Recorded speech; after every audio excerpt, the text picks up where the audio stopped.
this moment. Primarily, I'm using the recording just to keep track of what I covered and make sure if I didn't say anything wrong or something like that. I will so probably. You're not giving it to school?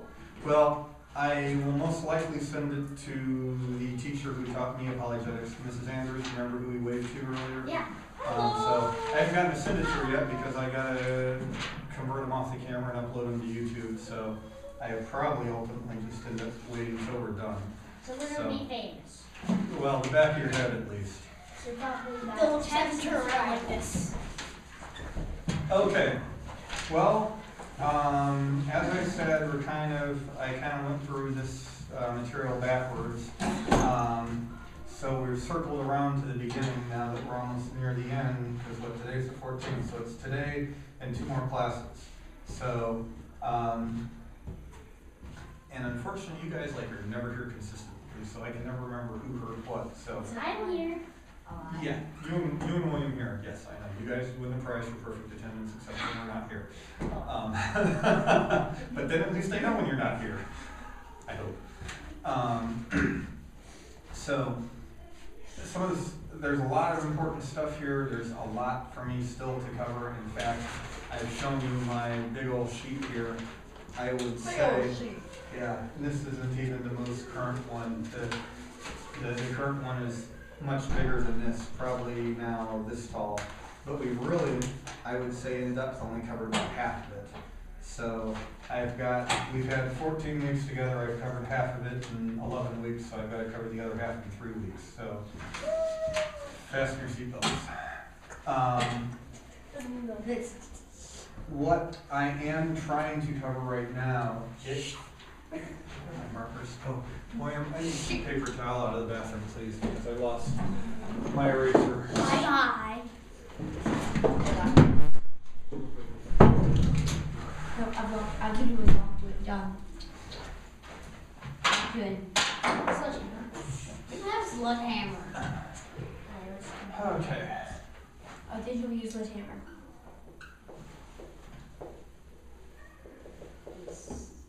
Sledgehammer.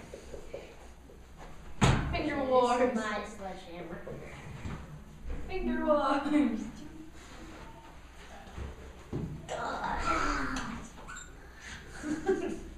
There's no bleeding during class. Okay, come on, bring me my paper towels. Come back. William, the 900 Okay. is back. Thank you. 900. So as I was saying, we're covering topics, reliability of the Bible. I tried touching on some of this last time. There is a lot there. As I've also said, there's so much here. I cannot cover a lot of this in detail, so more of it, I'm just trying to give you guys an overview. Because what's going to happen at some point in your life, someone's going to tell you, insist that it's true, or tell you, argue with you, whatever, that the Bible is not true, that evolution is true, that there is no God. And I'm trying to at least give you guys some kind of ammunition to get some kind of handle on things. Which actually I will before I get into what I want to talk about. There is no one argument to say, yes, there is God. Or there's no one argument to say, yes, God is real and the Bible is true. What happens is the way you build the arguments to say that the Bible is true and that God is real is building up multiple arguments on top of each other. So there's no, this is the end-all be-all argument, this is the proof that we're looking for. There is no, that's a nice mark. There is no, this is the one answer to everything we're looking for. What we have to do is build it up. No, that's not supposed to be a fish, that's supposed to be a block. We have to build it up block at a time to come up with the truth, to come up with the proof and reasonable assurance that what we believe in and what we believe in about God and the Bible is true. And that is one of the amazing things about Christianity and the Bible is that there are so many individual little proofs out there that can be looked at through like creation, like the fact of the inability for evolution to be true, the reliability of the Bible, the reliability of Jesus Christ, the reliability of Jesus Christ being a real person and being who he said it was, the reliability historically, the historical evidence, the archaeological evidence, it's a fun word to say. Archaeological. Yes, I was close. So what's happening is instead of just this one, here's why we believe in God, and one problem that you're going to run across is people expect this is the one thing. You need to tell me one thing, one proof of the existence of God, or I refuse to believe in God. The problem is the same people who are asking for that proof, okay, I'm going to do circles because they're easier to draw. There is literally mountains of proof to why we can believe the Bible, why we can believe the reliability of the Bible and the existence of God. The thing is, most people don't want to believe in God, so instead of taking the time to evaluate all these, they either just pick one thing. They're like, yeah, well, you know, I heard somebody, my best friend's cousin, sister said that this was in the Bible and it's not true, so I refuse to believe any of that. And that's just completely disingenuous. I mean, the problem there is you're picking one thing that is most likely misunderstood, or possibly something, I mean, I'll use my favorite. At this point, we as creationists have no good explanation for the apparent size of the universe and how far we can see, because the universe hasn't been around for how far the light's been traveling. It appears that the light's been traveling for hundreds of millions of years, just because of how far away we can see. We know the universe can only be 6,000 years, so we don't understand it. We're still trying to figure it out. Some very interesting research into gravity wells and bending. That's the whole thing of Einstein with that gravity can actually bend light, and other interesting things there. The flip side, though, what all we can see with the size of the universe is also a big problem for evolutionists. So it's not like the size of the universe and how far light we can see is a problem. If you decide to say the universe is as old as evolutionists say because of trying to solve the distant starlight problem, you end up opening up a whole other type of problem. So really, distant starlight is a problem for both camps. So no reason to throw out creation because of that. But people will pick one thing and say, well, it's impossible, so they refuse to look at all the other items, and usually whatever it is they think is wrong or is impossible, they've most likely not researched it, or the research they've done is either incorrect or extremely biased. What does bias mean? Bias means you already have an opinion. So if you already have an opinion, like, let's say, bias, quick, an example of bias, somebody. You could be biased against the color purple. That's true. Basically, bias is you already have an opinion of something. And usually what happens is when you have that opinion of something, that's going to affect what you think of things. So, okay, perfect example. Some of you might know I kind of like Star Wars. So when the new Star Wars movie comes out, I am going to be biased toward liking it. So someone who's never seen a Star Wars movie before may be like, it was okay. Since I already like the Star Wars movies, my inclination is I'm going to pretty much like it no matter what anybody says, because I just like it. And that's how those biases happen, that if someone who already likes something or doesn't like something, they're going to let that opinion sway them rather than looking at the cold hard facts. Yes? You're biased against cucumbers. I am biased against cucumbers. Yes. Yes. I am biased against tomatoes. Now that's just wrong. Yeah. But so the thing is, okay, perfect example. I am biased against cucumbers Yes, you are. because dip will not stick to them. You put a cucumber in dip and it comes out unscathed. Me, the perfect dipping vegetable is broccoli, because it's got all the little nooks and crannies, so you stick it in there and you can get a cup of dip out. Because that's the whole point of eating vegetables, is to eat the dip. I mean, the vegetables are just out of the spoon.